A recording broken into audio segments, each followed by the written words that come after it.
भारत सरकार एमएसएमई को आत्मनिर्भर भारत और मेक इन इंडिया के तहत पूर्ण समर्थन प्रदान कर रही है ताकि देश में उत्पादित वस्तुएं बढ़े और आर्थिक विकास को प्रोत्साहन मिले। इसके बावजूद इंडियन बैंक के अधिकारियों ने अपने बैंकिंग अनुभव और ज्ञान का दुरुपयोग करते हुए 14 वर्षों से निरंतर प्रगति कर रही एवं उत्कृष्ट क्रेडिट इतिहास वाली एक सुचारू विनिर्माण इकाई को जानबूझकर बर्बाद कर दिया।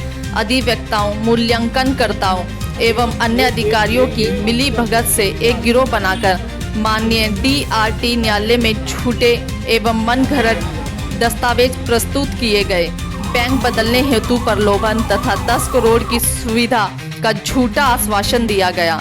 स्वीकृत निधि को जानबूझकर देर से जारी किया गया अथवा रोका गया, जिससे दोहरी EMI का बोझ एवं नकदी संकट उत्पन्न हुआ। निरीक्षण रिपोर्ट में फर्जीवाड़ा 6.27 करोड़ के वास्तविक लेन देन को दबाया गया तथा स्टॉक और मशीनरी की अनुपस्थिति का झूठा दावा किया गया।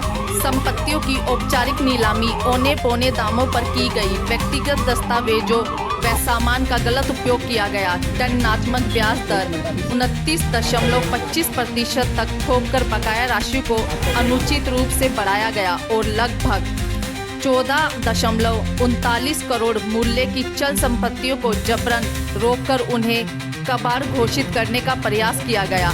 इन समस्त कार्रवाइयों के परिणाम स्वरूप अधिकारियों द्वारा डराना, धमकाना एवं आपराधिक कदाचार किया गया। इस पूरे मामले पर शिकायतकर्ता दीप नारायण गोयल का क्या कुछ कहना है, मेरा नाम सुनिए। नारायण गोयल है।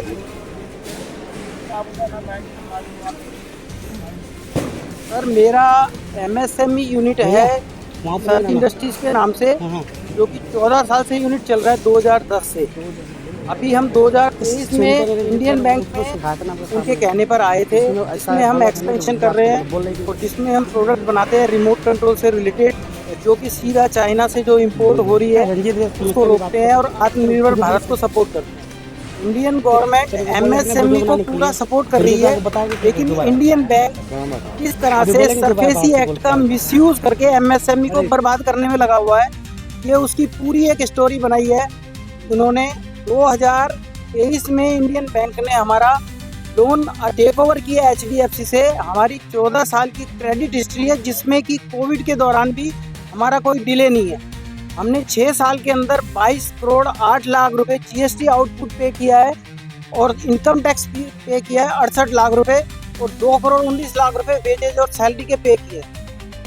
इंडियन बैंक ने हमारे 58 करोड़ के असेट्स को, जो कि उनके सैंक्शन लेटर में भी 38 करोड़ मेंशन है, उसको 18.5 करोड़ में बेच दिया और झूठी फॉल्स विजिट रिपोर्ट बना करके इनकी फैक्ट्री बंद है, बिल्कुल चल नहीं रही, और 9 के बाद स्टॉक है, 9 के बाद मशीन है, जबकि सब कुछ इलेक्ट्रिसिटी बिल अवेलेबल है, अटेंडेंस रजिस्टर अवेलेबल है, सेल अवेलेबल है, उसमें इनवॉइसेस अवेलेबल है और साथ में आपके पूरे डॉक्यूमेंट्स अवेलेबल हैं।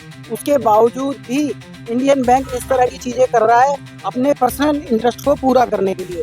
और अभी हमारी उनके पास 14 करोड़ 39 लाख रुपए के असेट्स हैं, जिसकी वैल्यू उन्होंने अपने वैल्यूअर से लगवाई है और जो कि विजिट रिपोर्ट उन्होंने सबमिट की है कोर्ट के अंदर, वो पूरी फोर्ज बनाई हुई है, जिसके अंदर वो मेंशन करते हैं कि 3 साल से यूनिट बंद है, उनको मशीनों के रॉ मटेरियल के नाम तक भी कुछ नहीं पता, लेकिन फिर भी वो इसमें कहते हैं स्क्रैप स्क्रैप स्क्रैप, सिर्फ स्क्रैप लिख के देते हैं। और अभी वो अपना पूरा पैसा 28 मई 2025 को हमारी 38-40 करोड़ की प्रॉपर्टी को 18 करोड़ 54 लाख में सेल करने के बाद रिकवर कर चुके हैं, जो कि 7 महीने के अंदर 16 करोड़ 3 लाख रुपए प्रिंसिपल के ऊपर उन्होंने 2 करोड़ 31 लाख रुपए चार्ज इंटरेस्ट लिया। जो कैलकुलेशन करते हैं तो 29.25% का कैलकुलेशन आता है उसका। उसके बावजूद भी वो अभी तक स्टेटमेंट नहीं दे रहे और हमसे सेम डेट में डिमांड करते हैं 70 लाख रुपए, जो कि खुद ही कॉन्ट्राडिक्ट है। कोर्ट में वो बोलते हैं कि हमारा 28 महीने कोई ड्यू नहीं है और आज वो बोलते हैं हमारे को कि आपका 70 लाख रुपए ड्यू है, लेकिन स्टेटमेंट कोई प्रोवाइड नहीं करा रहे हैं। और जो हमारी मशीन है वो जैसे कि उन्होंने विजिट रिपोर्ट में मेंशन की है कि वो स्क्रैप है, तो उसको वो प्लानिंग कर रहे हैं कि मशीनें रीलोकेट करें, वहाँ से निकालें और दूसरी जगह रखें और उसको स्क्रैप बना दें, ताकि वो ये प्रूव कर पाएँ कि हम जो है ये स्क्रैप ही था। तो इस बैंक ने हमें 29/4 से हम उन 29/4/2025 से हम उनसे स्टेटमेंट मांग रहे हैं, लेकिन प्रॉपर स्टेटमेंट हमें आज तक नहीं मिली। उन्होंने सिर्फ कोर्ट में स्टेटमेंट सबमिट की है 10/9/2025 को, जिसके अंदर की उन्होंने ये मेंशन किया है कि उनका पैसा ऑलरेडी 28/5/2025 को पूरा रिकवर हो गया। उसके बावजूद भी वो हमारी मशीनें रिलीज नहीं कर रहे और 28/5 को बैंक के कोर्ट में स्टेटमेंट दे रहे हैं कि हमारा पैसा रिकवर हो गया, लेकिन हमारे को 28/5 में 70 लाख रुपए का लेटर बना के दिया, जो कि सिर्फ लिख के दिया कि टेंटेटिव क्लोजर अमाउंट है उसमें। तो ये खुद अपने ही डॉक्यूमेंट्स में कॉन्ट्राडिक्ट कर रहे हैं और सारे प्रूफ है। ऐसे बहुत सारे उन्होंने फोर्ज डॉक्यूमेंट, फैब्रिकेटेड डॉक्यूमेंट बनाए हैं हमारा। हाँ जी, हमने 4-5 डिपार्टमेंट में, CBI वगैरह में, ED वगैरह में उनकी पूरी प्रूफ के साथ कंप्लेंट अभी लॉन्च की है लास्ट सैटरडे, सबको ईमेल भेजा है।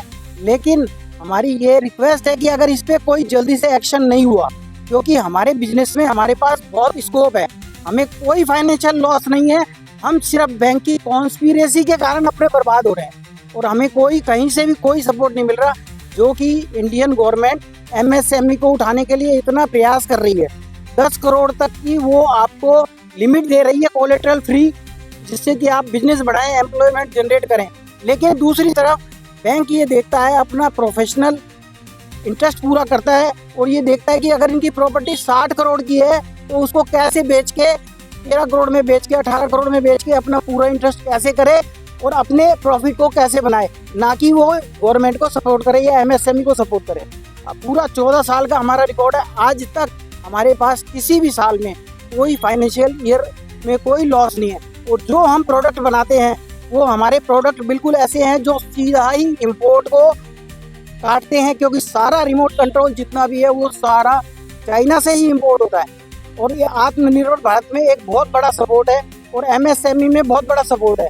आगे आने वाले टाइम में हमारे बिजनेस में इतना ज़बरदस्त स्कोप है, इतना ज़बरदस्त स्कोप है कि हम आपको इस टाइम ऐसे कैलकुलेट करके नहीं बता सकते, पर बहुत बड़ा स्कोप हमारे अंदर इसमें है।